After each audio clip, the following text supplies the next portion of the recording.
Welcome to the Slop Temple. We pray this video helps. In this video, I will explain how to fix a temporarily blocked PayPal account. First, check your email for any messages from PayPal about the block. Then, log in to your account and navigate to the Resolution Center. This is where PayPal will detail the specific reason for the temporary restriction and outline the exact steps you need to take to restore full access. Following these instructions carefully is crucial for a quick resolution. PayPal often temporarily blocks accounts due to unusual activity, like large or frequent transactions that deviate from your normal patterns. Sometimes, it's a security measure to protect you. Violating their user agreement, even unintentionally, can also cause issues.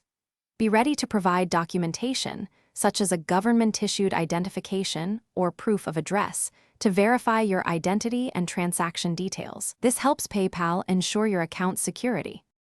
The Resolution Center is your primary tool for resolving a temporarily blocked account.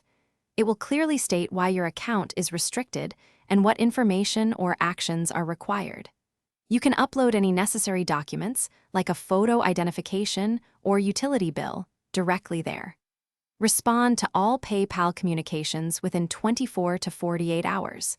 If you encounter difficulties, don't hesitate to contact PayPal's customer support for personalized guidance.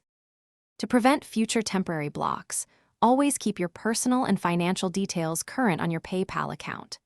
Avoid logging in from many different, unfamiliar devices or locations within a short period, as this can flag suspicious activity.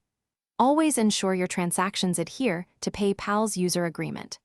Regularly review your account activity for any unauthorized charges or unusual patterns. Proactive management helps maintain a smooth experience.